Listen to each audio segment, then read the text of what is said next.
میں نے کہا کیا تم اسے روکو گے نہیں؟ تو اس نے کہا ایسے لوگ تو ہمیں ہر گلی کے ہر کونے پر ملیں گے، تو کیا میں سب کو مار ڈالوں؟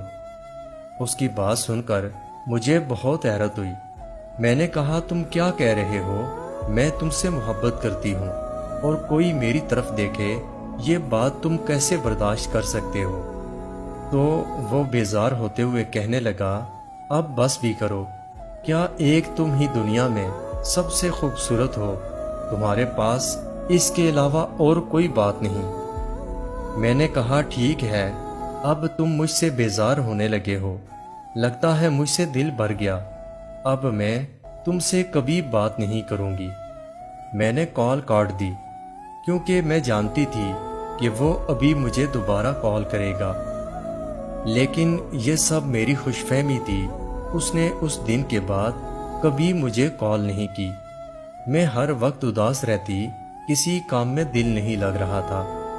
بار بار میں فون کو دیکھتی کہ اس کا کوئی میسج یا کال آئی ہوگی۔ پھر جب مجھ سے رہا نہ گیا تو میں نے خود ہی اس کو کال کی۔ وہ میری کال اٹینڈ نہیں کر رہا تھا۔ میں نے اسے میسج کیا کہ ایک دفعہ مجھ سے بات کر لو، لیکن اس نے اپنا فون بند کر دیا۔ اب میں جب بھی کال کرتی تو اس کا نمبر بند جاتا۔ میں نے غصے میں آ کر موبائل دیوار پر دے مارا اور رونے لگی کہ وہ ایسا کیسے کر سکتا ہے؟ وہ تو مجھ سے محبت کرتا تھا، وہ تو کہتا تھا کہ تمہارے بنا مر جاؤں گا، لیکن کوئی کسی کے لیے نہیں مرتا، یہ سب باتیں ہوتی ہیں۔ ماں مجھے دیکھ کر کہتی تم نے اپنا کیا حال بنا رکھا ہے، تمہیں کیا ہوا؟ میں نے کہا کچھ نہیں، بس ایسے ہی دل اداس ہے۔ گھر میں بیٹھ بیٹھ کر میں بیزار ہو چکی ہوں، باہر نکلوں گی تو تھوڑا فریش ہو جاؤں گی۔ مجھے لگا کہ ماں پہلے کی طرح اس بار بھی مجھے انکار کر دیں گی، مگر ماں کچھ دیر سوچ کر کہنے لگی ہاں تم باہر چلی جاؤ، لیکن خیال رکھنا حالات اچھے نہیں۔ آج اتنے عرصے کے بعد میں گھر سے باہر نکلی۔ اس کی بے وفائی کے دکھ میں خود کو بھلا بیٹھی تھی۔ جب بازار کی طرف نکلی تو وہاں بہت رش تھا۔ رش میں کسی نے اچانک سے مجھے ہاتھ سے پکڑ کر ایک طرف کھینچ لیا۔ میں بہت گھبرا گئی۔ میں نے کہا کون ہو تم؟ اس نے رومال سے اپنا چہرہ چھپایا ہوا تھا۔ اس نے کہا میں تمہارا خیر خواہ ہوں، میرے پاس زیادہ وقت نہیں۔ اس سے پہلے کہ کوئی مجھے دیکھ لے میں تم سے یہ کہنے آیا ہوں کہ اپنے آس پاس کے لوگوں پر نظر رکھو، جو تمہیں نظر آ رہا ہے ویسا کچھ نہیں۔ میں نے کہا تم کیا کہہ رہے ہو؟ وہ کسی کو آتا دیکھ کر کہنے لگا دیکھا میں جانتا تھا یہ یہاں بھی پہنچ گیا ہے، اور وہ اسی وقت وہاں سے چلا گیا۔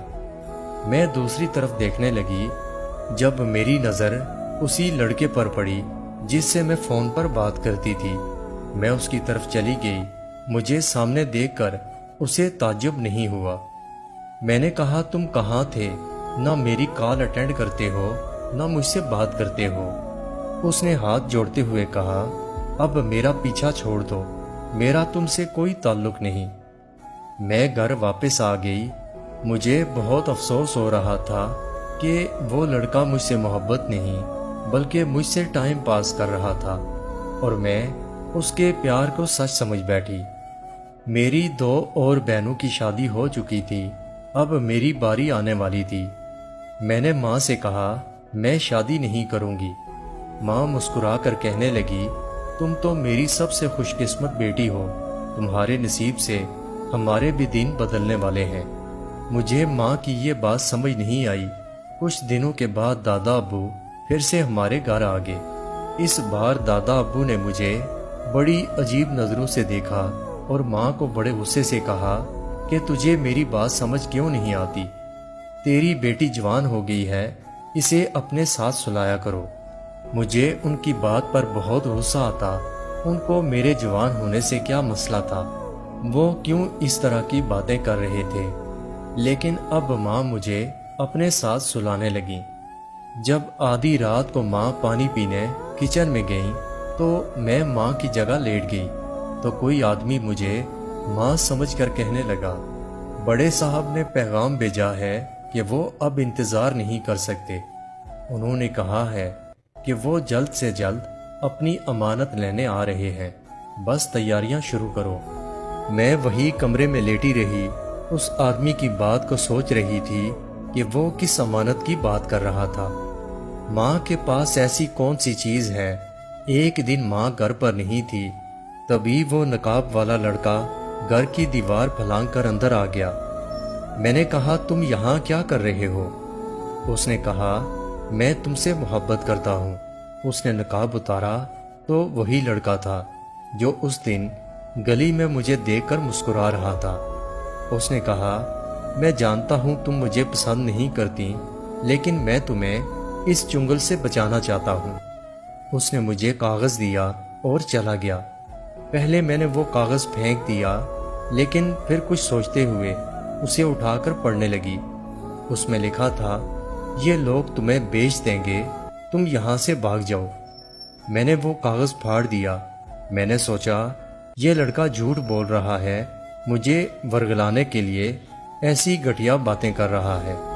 ایک دن میری ماں بہت خوش تھی۔ کمرے میں بہت سے نئے کپڑے اور زیورات پڑے ہوئے تھے۔ میں نے کہا ماں یہ سب کیا ہے؟ ماں نے میرا ماتھا چوما اور کہنے لگی یہ سب تمہارے لیے ہے، پرسوں تمہاری شادی ہے۔ میں حیران ہو کر ماں کی طرف دیکھنے لگی۔ میں نے کہا ماں یہ آپ کیا کہہ رہی ہیں؟ ماں نے کہا میں نے تم سے کبھی کچھ نہیں کہا، تمہاری ہر بات پوری کی، اور آج جب وقت آیا تمہاری ماں تم سے کچھ مانگ رہی ہے تو تم انکار کیے جا رہی ہو۔ میں نے کہا ٹھیک ہے ماں، جیسے آپ کی مرضی۔ میری شادی کا دن آ چکا تھا، گھر میں ہمیشہ کی طرح کوئی مہمان نہیں آیا۔ میری بہنوں کی دفعہ بھی ایسا ہی ہوا۔ میں دلہن بنی بیٹھی تھی جب ماں اور دادا ابو کمرے میں آئے۔ آج دادا ابو بہت خوش تھے۔ وہ ماں سے کہنے لگے بھائی آج ہمیں ہماری صحیح محنت وصول ہو گئی، میں تم سے بہت خوش ہوں، کیا ہاتھ مارا ہے تم نے۔ آج ماں اور دادا ابو مجھے بہت برے لگ رہے تھے۔ مجھے ایسے لگا جیسے کوئی بازاری لوگ باتیں کر رہے ہوں۔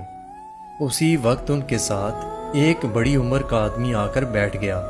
اس آدمی نے میری طرف بہت عجیب نظروں سے دیکھا اور ماں سے کہا تم نے تو خوب سنبھال کر رکھا ہے اس لڑکی کو، بولو کیا قیمت لوگی۔ اس کی یہ بات سنتے ہی میرے پاؤں تلے سے زمین نکل گئی۔ یعنی اس دن اس لڑکے نے جو کہا تھا وہ سارا سچ تھا۔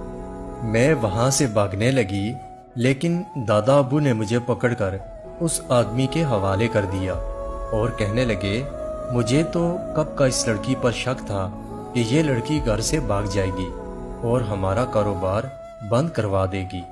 مگر اسی وقت وہ لڑکا پولیس کے ساتھ ہمارے گھر پہنچ گیا۔